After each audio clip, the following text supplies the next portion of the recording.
Olá, seja bem-vindo ao segundo episódio do Não Programador de Quarentena, uma produção do Laboratório e Observatório de Ontologias Projetuais, LUP, da Universidade Federal do Espírito Santo.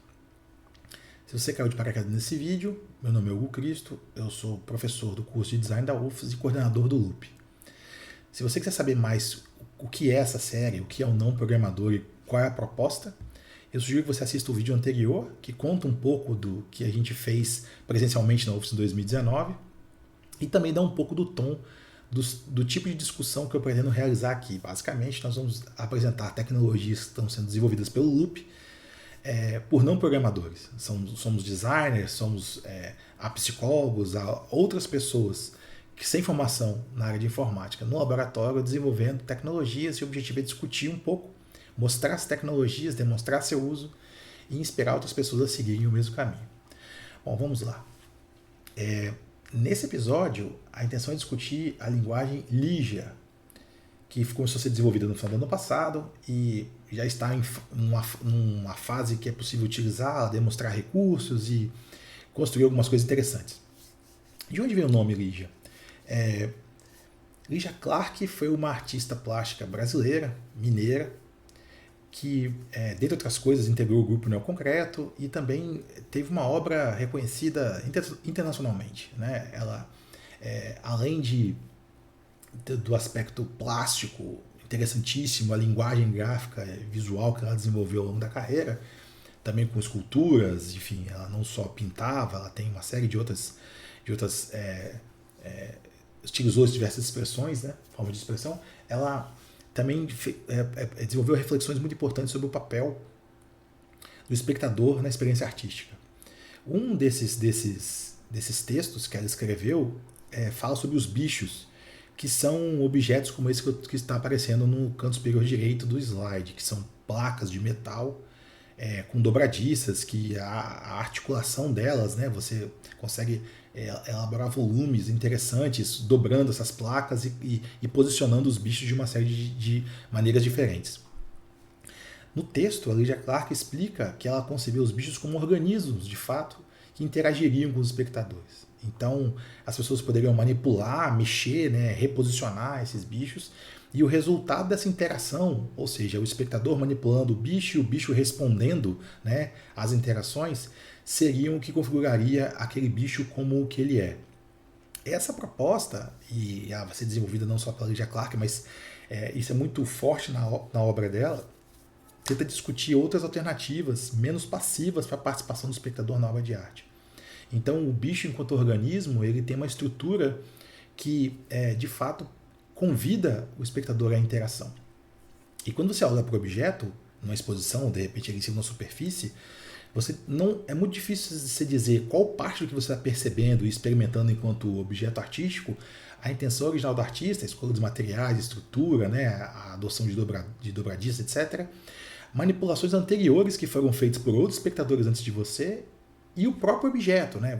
Isso tudo é um conjunto que você percebe como uma coisa só e que tem uma unidade, ele tem uma identidade ali. E quanto mais você manipula esse objeto e interage com ele, mais ele está sendo ele mesmo, ele está sendo aquele bicho, como a Lígia propôs. Essa ideia, que de fato envolve as pessoas na experiência artística, serviu de base para uma aproximação com a teoria da cognição de Santiago. Essa teoria, que ela foi desenvolvida por Humberto Maturana e Francisco Varela, ela tem esse nome porque os dois são chilenos, são biólogos chilenos, e que eles propuseram essa teoria que ela tem um caráter divergente de outras teorias cognitivas mais populares. Maturana ele fez doutorado nos Estados Unidos, em Harvard, no final dos anos 50, e quando ele retorna a Santiago, ele começa a dar aula de biologia e é questionado por um aluno, isso ele conta nos escritos dele, sobre como ele explicaria, ou conceituaria, ou definiria o que é um ser vivo, qual é a característica definidora da vida. E ele não estava satisfeito já com as explicações da época, e ele começou uma série de reflexões desde então, que geraram essa teoria que a gente chama de teoria cognitiva de Santiago. Ele tem 91 anos, ainda está vivo, né? E ele coordena uma escola de é uma comunidade, na verdade, né, de formação, estudos que aplicam os desdobramentos modernos dessa teoria, que se chama matrística, né, que fica em Santiago, no Chile. E hoje ele se considera mais filósofo até do que biólogo. A outra pessoa envolvida é o Francisco Varela, que já faleceu, também biólogo chileno, que também fez o doutorado dele no exterior, e começou a colaborar com o Maturana. Ele tinha sido aluno de Maturana e se tornou colega dele a partir dos anos 70. Juntos eles produziram este livro, que se chama De Máquinas e Seres Vivos, que apresenta brevemente, né, o conjunto de concepções da teoria cognitiva de Santiago, como ela viria a ser chamada depois. E em seguida este livro, que chama-se A Árvore do Conhecimento, que é uma das obras mais conhecidas dos dois autores, que é resultado de um conjunto de conferências feitas em Santiago nos anos 80, que apresentam o conceito para pessoas leigas, sem formação em biologia. O que interessa, né, dessa teoria para a gente, como que ela se conecta com a proposta dos bichos da Lygia Clark? Bem, a explicação que eles dão para o funcionamento, né, dessa teoria, eles trabalham com a ideia de máquinas inicialmente, fazendo uma analogia entre máquinas construídas pelo homem e máquinas viventes.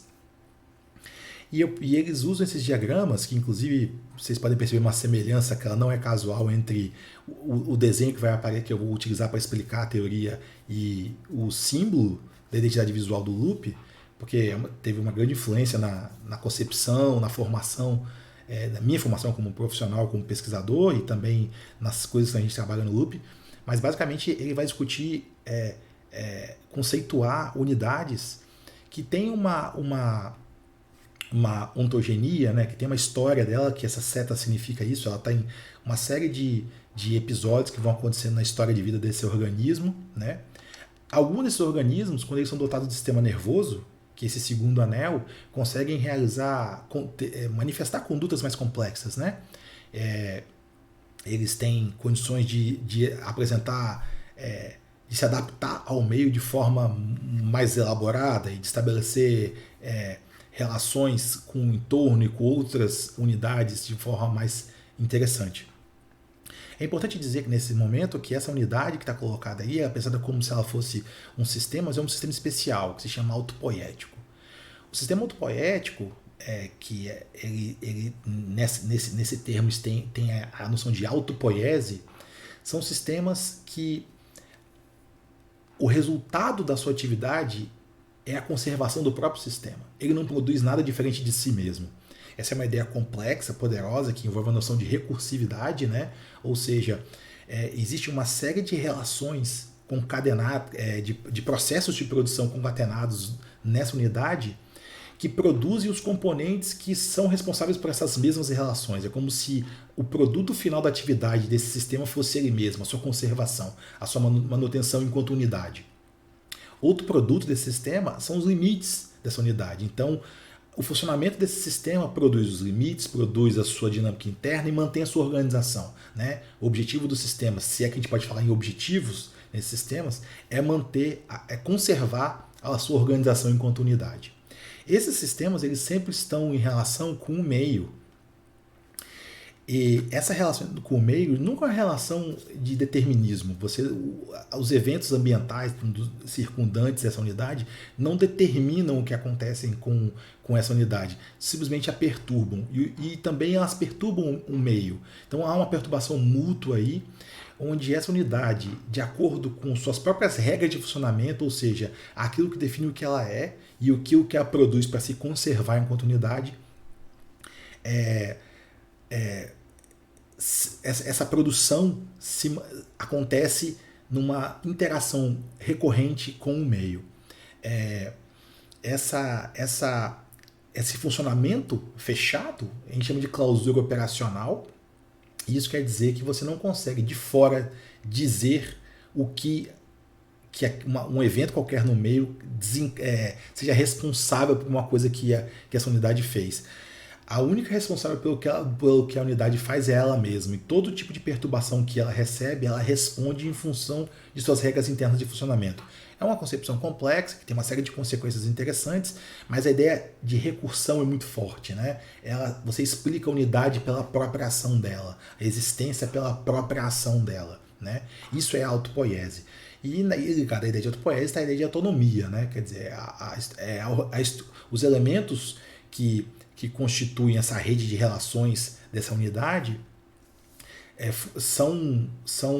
eles estão conectados por um conjunto, uma organização que é própria dessa unidade e que lhe confere identidade, né? Essa unidade ela também pode se relacionar com outras unidades que também estão no meio. E quando você tem essas relações recorrentes, que tem um equilíbrio dinâmico, né? Você está o tempo inteiro sofrendo transformações para você se manter quem você é, vamos dizer assim, você se acopla. Essa é uma ideia. Você tem um acoplamento com o meio, com outras unidades.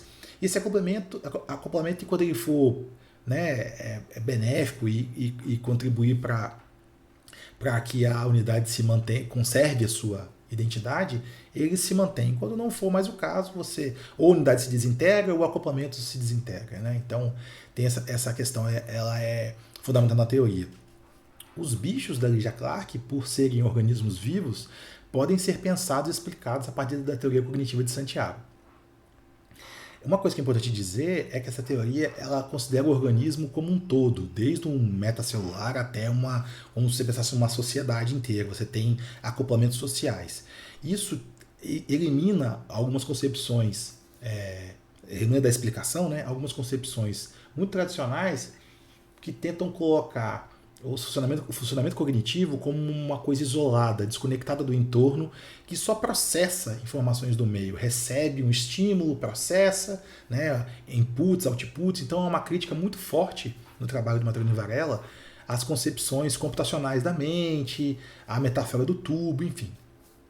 O que é importante para a gente aqui é mostrar que com essa lógica de funcionamento a gente consegue pensar que seja dentro da unidade, você ter processos, né, que produzem os componentes, que conferem, que mantêm, que conservam a unidade como ela é. Como nessas relações você tem duas unidades conectadas ao meio, isso também gera uma outra coisa. Eu tenho vários níveis de análise que eu posso aproximar e afastar e fazer, enquanto observador, uma descrição do fenômeno. Mas a minha descrição ela não explica o que está acontecendo, ela é uma mera descrição. Então, para a unidade, não existe nenhum tipo de relação que está sendo estabelecida com um meio de fora ou com outra unidade. Ela está simplesmente sendo ela mesma e dentre as possibilidades que ela tem de se conservar enquanto tal, ela se acopla. Mas esse acoplamento, a forma como ele é descrito, é uma questão que está no domínio linguístico meu como observador. Isso é uma outra coisa também que é interessante, porque você para de colocar, de inserir na definição do que constitui a identidade ou que conserva a organização desses sistemas, você para de inserir necessidades explicativas de quem observa na equação. Você tenta construir uma descrição que assume que o observador está lá e aquilo que ele descreve não exatamente é isomórfico ou exatamente a mesma coisa do que está sendo observado, né? É um ponto de vista. Para isso, levando isso em consideração, a gente pode começar. A ideia da linguagem de programação Lygia é um pouco isso: é a gente tentar, enquanto observadores, tentar descrever e modelar sistemas. E essa modelagem, ela articular redes de relações entre unidades que são simples e que têm propriedades muito simples e que o conjunto dessas propriedades vai exibindo uma organização que tenha condutas mais complexas e que não se resumem nem às unidades que estão ali embaixo, mas sim ao conjunto das suas interações. Aqui, este é o ambiente onde Lygia funciona, e ele é muito simples, né? A ideia é como se aqui fosse um papel milimetrado, que você tem condições de especificar um desenho que mostra essas relações. Aqui eu tenho configurações que são do ambiente de trabalho, a gente chama de workspace aqui, ele sempre aparece com o nome sugerindo. Vou colocar exemplo. E basicamente eu tenho aqui a configuração de quantos quadros por segundo esse sistema gira, porque ele é dinâmico, eu vou ativar ele, quando eu dou play aqui, por exemplo, ele é ativado. E eu tenho aqui duas formas de colocar o sistema para funcionar. Na deriva, ou seja, ele vai ficar funcionando indefinidamente, ou eu posso estabelecer a quantidade de ciclos que eu quero que as interações aconteçam para poder ver o desenvolvimento do sistema, né? Eu tenho basicamente dois elementos para trabalhar na linguagem. Que o primeiro são as unidades, que equivalem, né, ou aos bichos da Lydia Clark ou às máquinas do Maturana do Varela. Essas unidades elas são dispostas nesse espaço aqui, que é um espaço teórico só, não tem relação nenhuma com o espaço físico. E cada unidade dessa ela tem um conjunto de propriedades. Eu posso nomear uma unidade, por exemplo, nesse caso aqui eu vou dizer que ela é um número, que na verdade ela descreve, né, o número 5. Isso quer dizer, eu vou puxar lá para baixo, que quando eu volto para o meu painel, eu começo a listar todas as unidades que eu tenho aqui e o que elas elas são. Então esse balãozinho quer dizer que ela está descrevendo um número, né? Eu passo o mouse em cima, eu vejo isso também. E eu posso adicionando outras unidades. Eu vou colocar uma segunda aqui agora, que eu vou chamar ela de incremento. Vou chamar de 1. Então você pode ver que eu dou o nome que eu quiser e tal. O que acontece é quando eu começo a construir as redes. Então aqui, por exemplo, eu vou trazer uma terceira unidade e as duas anteriores se conectam a ela em duas portas que eu estou chamando que são para você perturbar a unidade. Ela pode ser perturbada por duas portas. Por que duas? Aí sim, por conta da questão da linguagem, né? Na teoria cognitiva de Santiago, eles deixam claro que eles estão se afastando da noção de entradas e saídas e tal, mas você pode descrever a máquina autopoética usando essas metáforas, sabendo que elas são descrições, elas não são a máquina não tem portas, ela não tem entrada nem saídas. Eu posso descrever assim, eu tenho que ter ciência que isso é uma descrição minha e não a natureza da máquina. Nesse caso específico, eu vou usar uma outra coisa aqui, que são as condutas de transformação. Então eu posso somar, eu posso subtrair, multiplicar. Eu tenho uma série de operadores que eu posso aplicar aqui, né? E aí quando eu volto para a tabela com a lista das máquinas, eu tenho 3 máquinas e essa aqui é uma soma. Então ela muda o ícone para poder mostrar que funciona um pouco diferente, né? Beleza. Quando eu dou play aqui agora, olha o que acontece.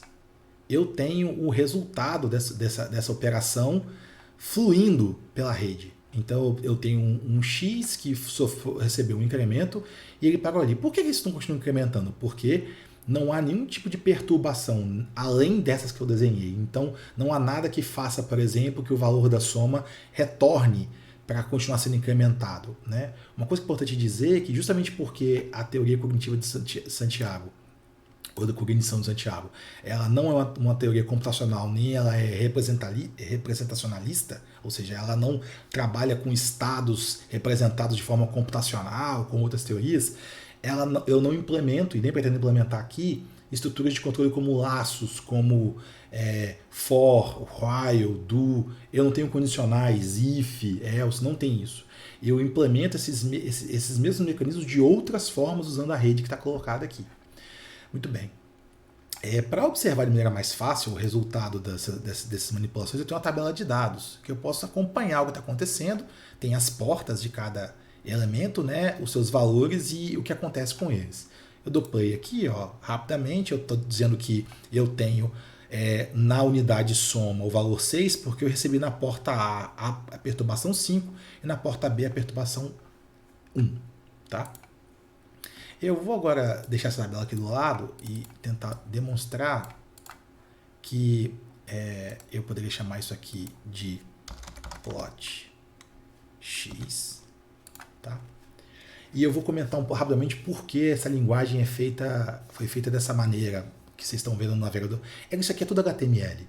É HTML com mais ou menos 2.800 linhas de JavaScript, um arquivo só HTML, um arquivo só JavaScript que concentra esse espaço de trabalho e tudo é gerado e controlado como se fosse uma máquina de estados, na verdade várias máquinas de estado, utilizando o JavaScript. Está em mais ou menos 2.800 linhas de JavaScript, incluindo comentários, espaços e tal, mas é por aí.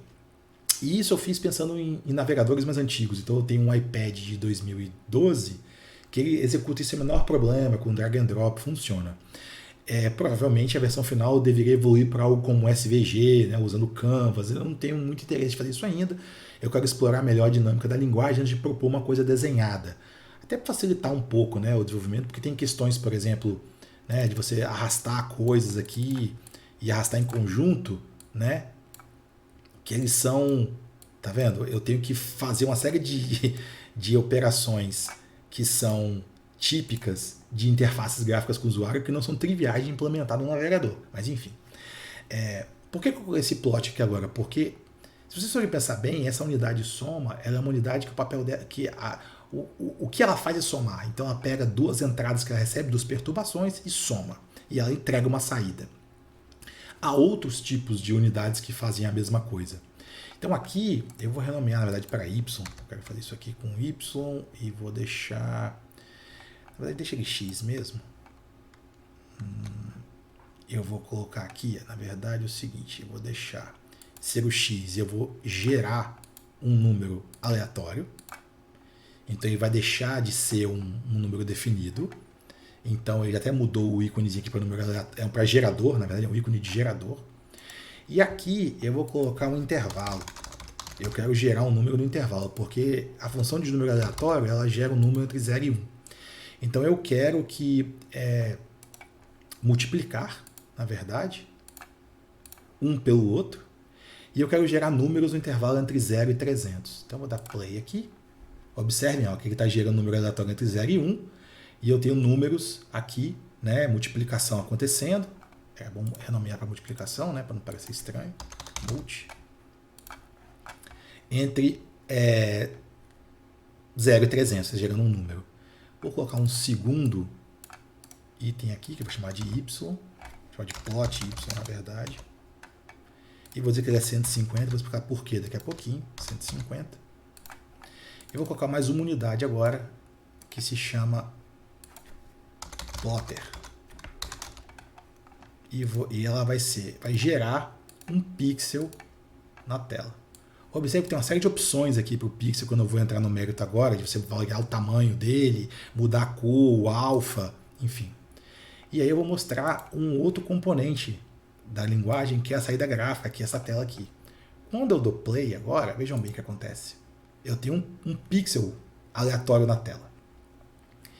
Vou parar aqui e fazer algumas configurações importantes. Primeiro, aqui na tabela dos dados, né, eu vou baixar a quantidade de quadros por segundo para ficar mais lento e a gente ver o que está acontecendo. Outra coisa que eu vou fazer é, nas configurações do ambiente, eu posso redimensionar o tamanho da tela e eu também posso dizer para ele não limpar a cada ciclo. Para quê? Para a gente ver o traço que ele vai deixar. Vamos lá. Então agora é possível perceber, né, os pixels sendo plotados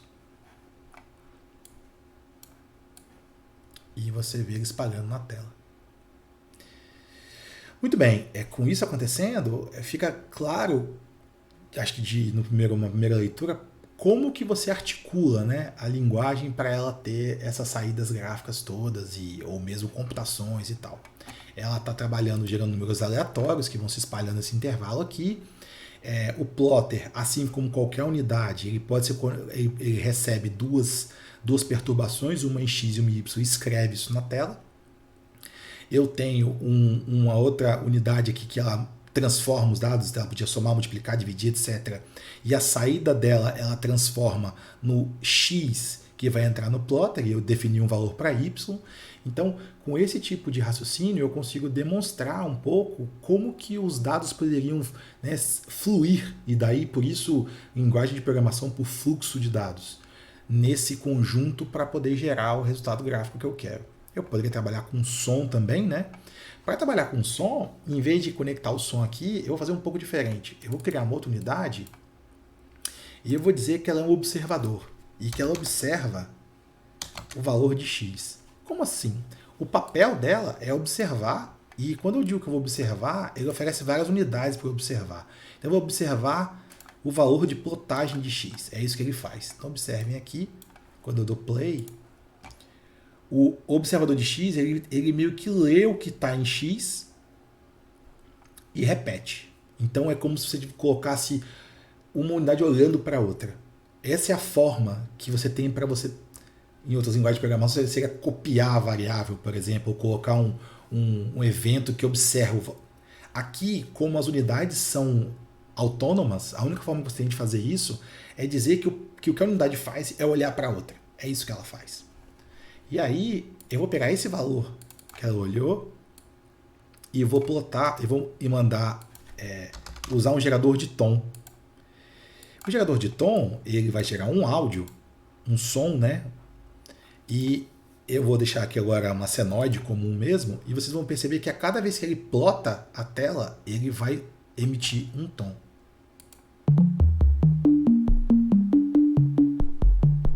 Então vejam que o que vocês estão vendo como saída do conjunto é o comportamento combinado de uma rede de várias unidades menores, né, que a gente pode assumir que o todo resulta desses processos entre elas. Então, eu tenho unidades desconectadas que podem trabalhar em conjunto. Então, posso ter vários grupos de coisas que poderiam trabalhar em conjunto.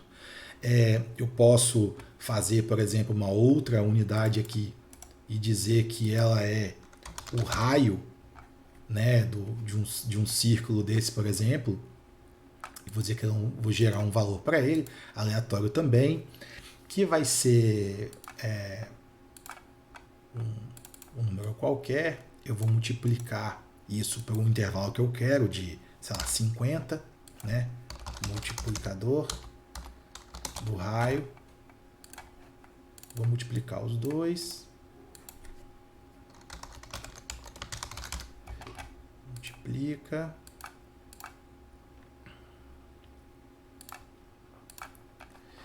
E aí eu vou gerar um outro valor aqui que me interessa, que é o raio plot.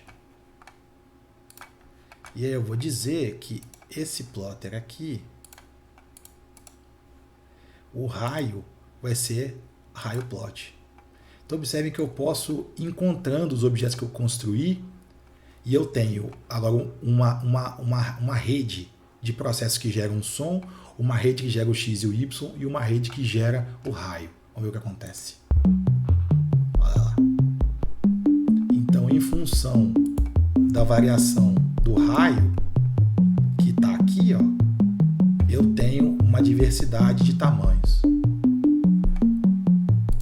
Bom, olhando para isso, então, parece que programas escritos em Lisp seriam bem complexos, ocupariam o espaço dele. Sim, é por isso, inclusive, que está feito no navegador e que eu tenho interesse de tomar essa tela. Há várias linguagens como essa aqui. Há, por exemplo, Pure Data funciona assim, 4 vezes, né? VVVV funciona assim, Max MSP, tem outras linguagens que têm explorado isso. A linguagem de programação dos bloquinhos inteligentes do robô Lego, Mindstorms, funciona mais ou menos assim também, né? Então, são várias possibilidades. Eu vou pegar um exemplo, poderia pegar um exemplo um pouco maior, mas o que eu quero que fique aqui registrado é a ideia de que eu tenho uma mesma unidade que muda de comportamento, e aquilo que ela faz para mudar de comportamento é basicamente ela sendo ela mesma, né? Ela não tem nenhum tipo de transformação externa, ninguém diz para ela o que ela deve ser. Ela tem, por exemplo, um gerador de número aleatório, ela faz isso acontecer. Ela tem um gerador de tom, ela faz isso acontecer.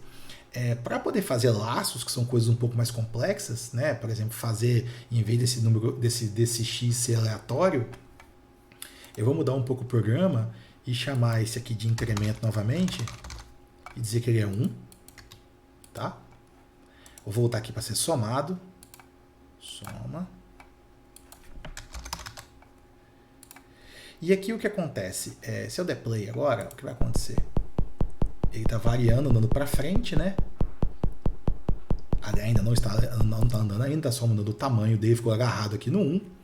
O que eu vou fazer é colocar aqui, neste estágio anterior, né, uma observação, uma coisa que observa o plot x, outro.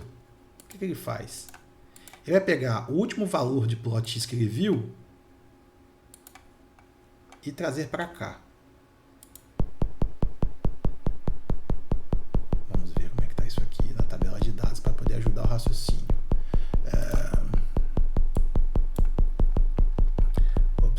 expressão de plot x está aqui. Ops. Então, ele está andando aqui devagar e cadê incremento? Tá vendo? Crescendo lentamente, ó, indo para frente, né? Por quê? Porque esse valor de plot x ele é observado para cá, e aí você diz para esse camarada aqui agora que ele vai ser somado a este valor que está aqui. Estou jogando número aleatório, né? Se eu colocasse aqui, em vez de número aleatório, botar descrever e colocar 1, o que vai acontecer? Ele vai começar do 1, e toda vez que chega 1 com 1, 2. Aí esse observador vê 2 aqui, vai 2 com 1, 3 com 1, e ele vai andando para frente. Vamos lá. Ó, ele indo para frente. Eu vou até ligar novamente a limpeza da tela, porque aí fica mais fácil de enxergar ele andando. Ó, ele está ainda oscilando, né, no raio do círculo, e segue para frente.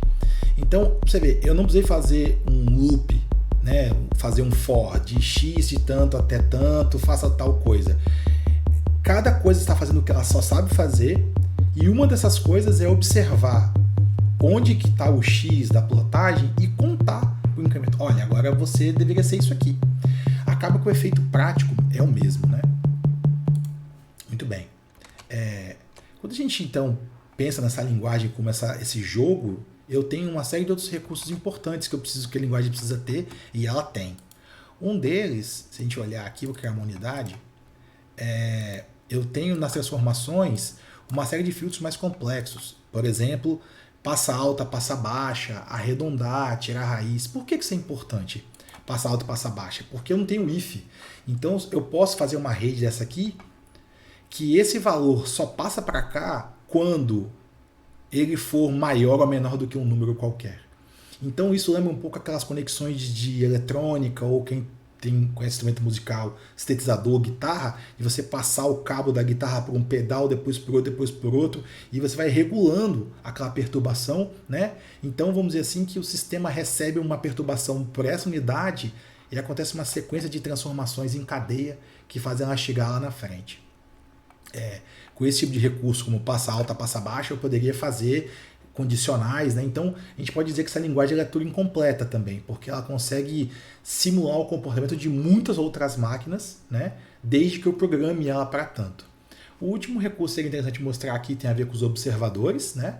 Então eu vou aqui agora adicionar um observador que ele vai prestar atenção basicamente no plot x mesmo. E o observador, como ele é uma unidade externa ao sistema, ele é como se fosse nós descrevendo o que está acontecendo, ele consegue olhar um evento único, ele consegue ter memória. Não tem memória nessa linguagem também. As unidades não guardam nada, elas são máquinas de estado, elas estão no estado atual e quando acontece uma perturbação, ela se reorganiza e muda de estado. Um observador não, ele é uma outra coisa que ele tem memória. Eu consigo pedir para ele olhar, por exemplo, uma biografia. Então ele pode monitorar 100 eventos da variável ou da unidade, vamos chamar assim, né? Mas seria uma variável, plot x. E eu vou criar um outro observador agora aqui, que eu vou chamar de observador de y, e que ele vai observar plot y por 100 eventos também. O que quer dizer isso? É como se ele tivesse capacidade de lembrar o que está acontecendo durante 100 eventos. E aí, essa possibilidade, ela tem um diagrama, um esquema aqui de você gerar gráficos que acompanham isso, né? Então aqui eu vou colocar no eixo X, eu vou colocar os dados de observador X e no eixo Y os dados de observador Y, né? Para ver o que acontece. Vou dar play, vejam só. Ele está gerando aqui. Como X e Y, o Y está fixo, né? Ele não está variando, ele não é muito interessante esse gráfico, né? Se eu agora fizer um esquema um pouco diferente, em vez de colocar o observador de Y para poder observar Y, mas observar o raio plot, que esse tem a variação mais interessante, olha o que vai acontecer. Agora ele está mostrando o X e o raio variando, né? Ele não limpou o gráfico porque vocês estão percebendo, a memória está apagando, ó. Ele tem 100 posições de memória só, então quando os dados vão sendo reocupados, ele vai limpando a memória e agora ele tem um histórico das variações entre x e y. Por que isso é importante para a linguagem? Agora ele acertou o gráfico. Porque eu tenho interesse em modelar processos estatísticos, né? Então, uma das funções que essas unidades têm é geração de distribuição normal, por exemplo. Então, eu posso acompanhar, né, o que está acontecendo. Eu posso dar um histograma, por exemplo, de x, o histograma de um box plot, por exemplo, né? Para você poder olhar a média dos valores, né? Você saber os limites, os outliers e tal da distribuição. Então, tem funcionalidades gráficas que servem para isso aqui. Bom, esse já é uma primeira apresentação de Lyja, como ela funciona. Naturalmente, eu tenho a intenção de fazer um player, né, como se fosse um visualizador desses códigos prontos, sem você precisar mexer nele, para visualizar no navegador. Então, alguém escreve um programa, como você tem visualizadores do Processing, né, e coisas do gênero.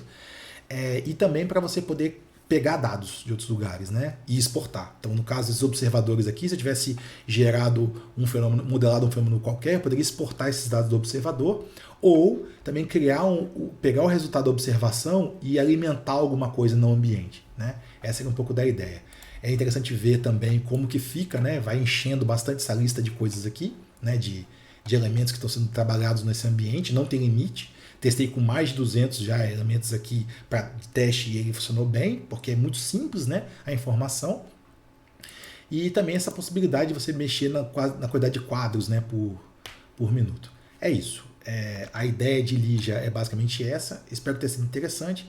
No próximo episódio do Não Programador, eu vou mostrar uma outra coisa que está sendo desenvolvida aos pouquinhos, que é uma linguagem de programação de montagem, na verdade, que se chama Adele, que tem uma máquina virtual junto com ela. Então, estou construindo essas duas coisas juntas, simulando um computador teórico, né? E que ele pode ser implementado e que, na verdade, eu quero desenvolver de uma maneira que eu possa escrever coisas como, por exemplo, Lyja, e portar para outras plataformas sem precisar reescrever o código. Então, eu tenho um compilador que transforma o código num código de linguagem intermediário, né, de que a máquina virtual interpreta, enfim. Fica para o próximo episódio, espero que tenha sido bacana, e se tiver alguma questão, alguma dúvida sobre Lyja ou sobre alguma coisa que eu comentei aqui, pode comentar no vídeo ou entrar em contato com a gente no Loop UFIS, ou no Twitter, ou enfim, onde for mais fácil para você. Até a próxima!